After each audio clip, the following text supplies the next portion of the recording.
स्वागत है दोस्तों मेरे इस YouTube चैनल स्मार्टर स्टडी में दोस्तों। और आज हम मॉडर्न हिस्ट्री के दोस्तों दूसरे क्लास में लेकर आ चुके हैं दोस्तों, जिसमें हम पहले क्लास में हम देख चुके थे कि भारत में 1707 ईस्वी में औरंगजेब की मृत्यु हुई। 1707 ईस्वी में औरंगजेब की मृत्यु हुई, जिससे मुगल साम्राज्य पूरी तरह से बिखर गया और धीरे धीरे अंग्रेजों का कब्जा हुआ दोस्तों भारत पर। अब दोस्तों हम देखने वाले हैं विश्व के एस्पेक्ट्स पे दोस्तों कि आखिर यूरोपीय कंपनी का आगमन भारत में क्यों हुआ, आखिर इसकी क्या वजह थी।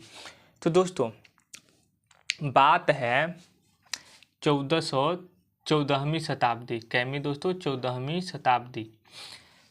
शताब्दी इस एरिया में दोस्तों, यहाँ पर इटली वगैरह देश है दोस्तों। कौन है दोस्तों? इटली। और इटली में शासन था, ईसाई धर्म के प्रमुख होते हैं जिनको हम पोप कहा जाता है। ईसाई धर्म के प्रमुख को पोप कहा जाता है दोस्तों। अब जो ईसाई धर्म के प्रमुख पोप थे उनका मुख्य केंद्र इटली में था। कहाँ था दोस्तों? इटली में था। इटली में ईसाई धर्म का प्रमुख केंद्र था। इटली का राजधानी आप जानते हो कि रोम है, और नहीं जानते हैं तो मैं बताता हूँ कि इटली का जो राजधानी है वो रोम है। अब इटली की राजधानी रोम होने के कारण इस साम्राज्य को, जो ये पूरे इस इलाके में फैला था, जिसे हम बोलते थे रोमन साम्राज्य। क्या बोलते थे? रोमन साम्राज्य। दोस्तों धीरे धीरे इधर की क्षेत्र में अरब क्षेत्र पाया जाता है, जिसमें अरब, ईरान वगैरह देश आ जाते हैं दोस्तों। तो धीरे धीरे मुस्लिमों का उदय हुआ दोस्तों। मुस्लिम की शक्तियाँ मजबूत होती गई धीरे धीरे, और मुस्लिम समाज एक बड़े शक्ति के रूप में उभर कर आए।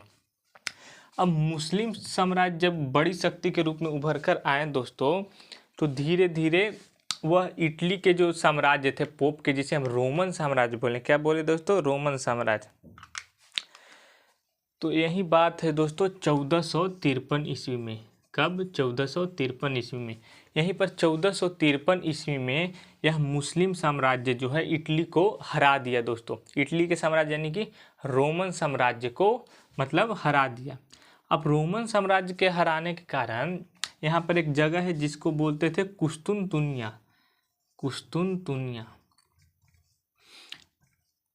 जहाँ रोमन साम्राज्य रहते थे उसे कुस्तुनतुनिया बोलते थे दोस्तों।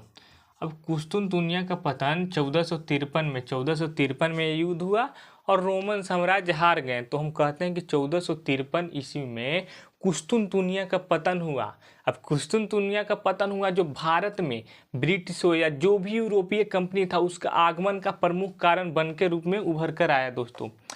तो यहाँ कुस्तुनतुनिया का पतन हुआ दोस्तों, और इस क्षेत्र में पूरे में मुस्लिम साम्राज्य का कब्जा हो गया। अब यहाँ भारत है दोस्तों, और भारत के ऊपर ये इलाका चीन है। कौन है दोस्तों? चीन। अब भारत से होकर चीन से लेकर इटली तक एक रास्ता था। क्या था? रास्ता, जिसे हम रेशम मार्ग बोलते थे। अब जब कुस्तुनतुनिया का पतन हुआ, रोमन साम्राज्य का उस पर से कब्जा हटा दोस्तों, तो वह मुस्लिमों के कब्जे में आ गया। अब मुस्लिमों के कब्जे में आ गया तो यह स्थल मार्ग अवरुद्ध हो गया। किसके कारण? कुस्तुनतुनिया के कारण स्थल मार्ग अवरुद्ध हो गया। तो इस कारण भी भारत में स्थल मार्ग अवरुद्ध होने के कारण भारत का खोज हुआ दोस्तों। बात है कि इटली जो देश है, या फिर इधर जो भी देश है, इंग्लैंड, पुर्तगाल, ये सब देश हैं, यह ठंडे प्रदेश में क्षेत्र हैं। और इन्हें ठंडा प्रदेश है तो उनको अपने शरीर को गर्मी मेंटेन करने के लिए उन्हें मांस खाना आवश्यक होता है। अब मांस को लंबे समय तक रखने के लिए इन्हें मसालों की आवश्यकता थी दोस्तों। किसका आवश्यकता थी? तो मसालों की। तो यह पहले जब यह रेशम मार्ग था तो यह भारत से आयात करते थे मसाले और उसका उपयोग करते थे, लेकिन अब यह रास्ता तो अवरुद्ध हो गया। तो ये जो अटलांटिक महासागर है, तो यहाँ पर जो देश बसे हुए हैं, इन मसालों को खोज में यह निकलने लगे दोस्तों। और जब कुस्तुनतुनिया का पतन 1453 ईस्वी में हुआ दोस्तों, तो जो भी रोमन साम्राज्य के लोग थे फिर से इटली में आए और पोप का बात मानना बंद कर दिए। और यही कहते हैं दोस्तों कि इटली में पुनर्जागरण की शुरुआत हुई। यूरोप में पुनर्जागरण हुई, और यूरोप में भी कहाँ हुई? तो इटली में पुनर्जागरण हुई। कब? कुस्तुनतुनिया के पतन के बाद। अब कुस्तुनतुनिया के पतन के बाद जब पुनर्जागरण की शुरुआत हुई तो कहते हैं लोग खोज की ओर बढ़े, वह नए नए चीज़ों का आविष्कार हुआ। इस समय गैलीलियो ने दूरबीन का आविष्कार किया, कोपरनिकस ने ग्रह गति के नियम दिया, तो मतलब इस समय आविष्कार हुआ दोस्तों। तो यहीं पर दोस्तों अब लोग भारत को ढूंढने के कोशिश में लग गए दोस्तों, और समुद्री मार्ग की खोज के लिए लोग तत्पर हुए दोस्तों, और लोग समुद्री मार्ग की खोज करने की कोशिश कर रहे थे दोस्तों। यहीं पर एक देश है जिसका नाम है स्पेन। क्या दोस्तों? स्पेन। तो जो स्पेन देश है वहाँ स्पेन यहाँ पर देश है, यहाँ पर स्पेन देश है। तो जब खोज शुरू हुआ दोस्तों, तो जब स्पेन के एक व्यक्ति हैं जिनका नाम है कोलंबस। तो कोलंबस आपसे क्वेश्चन पूछा जाएगा दोस्तों कि कोलंबस कहाँ के थे, तो कोलंबस थे स्पेन के। और आपसे ये भी पूछ सकता है कि कोलंबस का जन्म कहाँ हुआ था। तो लोग तो यही सोचते हैं कि अगर कोई व्यक्ति भारत का है तो उसका जन्म भारत में ही हुआ होगा, लेकिन नहीं, कोलंबस थे स्पेन के, लेकिन उनका जो जन्म है वह इटली में हुआ था। कहाँ इनका जन्म हुआ था? इटली में। तो यह दोस्तों यह अब चल दिए भारत की खोज में दोस्तों। कहाँ चल दिए दोस्तों? भारत की खोज में। और यह सीधे जाते जाते दोस्तों यहाँ पर अमेरिका के एक जगह पर पहुँचे। कब? 1492 ईस्वी में। 1492 ईस्वी में। और वहीं पर लोगों को एक टापू मिला जिसे वेस्ट इंडीज कहा जाता है दोस्तों। क्या? यहाँ पर जो टापू मिला उसे वेस्ट इंडीज कहा जाता है। यह अमेरिका के कई टापू हैं दोस्तों। तो इसे खोज किया यहाँ के, और यहाँ के जो मूल निवासी है उन्हें रेड इंडियन कहते हैं। तो इन्हें खोजने के बाद यह कहें कि हमने भारत को ढूंढ दिया। और तो 1492 ईस्वी में कोलंबस ने कुल मिला के अमेरिका की खोज की, और वह कहें कि भारत की हमने खोज कर दिया, और यहाँ से कुछ मसाले यहाँ भी थे तो यहाँ से ले गए। अब दोस्तों, अब पहले जो भारत स्थल मार्ग से गए थे, अब वह सोचे कि हम भी चलते हैं, कहाँ भारत ढूंढा गया भाई। तो जब यहाँ पहुँचे तो वह दरअसल चौंक गए कि यह इंडिया है। इंडिया के तो लोग मतलब सांवले होते थे, यहाँ के लोग रेड थे। तो उन्हीं लोगों ने यहाँ के लोगों को रेड इंडियन नाम दिया, और वह कहें कि यह इंडिया नहीं है, इसे वेस्ट इंडीज कहा गया। और वेस्ट इंडीज कहा गया दोस्तों। अब यहाँ से स्पेन के एक राजा थे जिनका नाम था हेनरी नेविगेटर। क्या था दोस्तों? Henry navigator. स्पेन के कौन नागरिक राजा थे? तो हेनरी नेविगेटर। Henry navigator.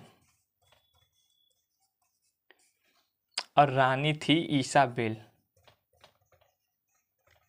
इन्होंने समुद्री मार्ग की खोज को प्रोत्साहन किया, उसे बढ़ावा देने का प्रयास किया। कौन?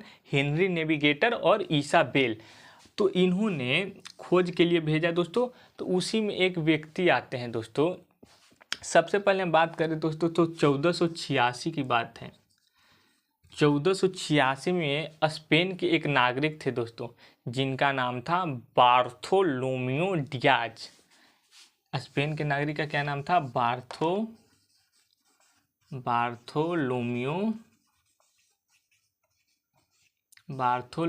डियाज। यह 1486 ईस्वी में अफ्रीका की सबसे दक्षिणतम बिंदु, जिसे दोस्तों केप ऑफ गुड होप कहा जाता है दोस्तों, गुड होप या आशा अंतरिक्ष कहा जाता है। तो यह जो हेनरी नेविगेटर थे 1486 ईस्वी में अफ्रीका के सबसे दक्षिणतम बिंदु केप ऑफ गुड होप पे पहुंच चुके थे दोस्तों, और बोले कि इधर इंडिया नहीं है। लेकिन फिर जब यहाँ 1492 ईस्वी में कोलंबस इधर गए तो इधर भी इंडिया नहीं थे। तो लोग सोचें कि आखिर इंडिया नीचे ही है, और वह नीचे की ओर चल दिए। तो उनका नाम था क्या दोस्तों? वास्को डिगामा था दोस्तों नाम। Vasco da Gama. तो वास्को डिगामा अपने 4 जहाज के साथ चल दिए दोस्तों। Vasco da Gama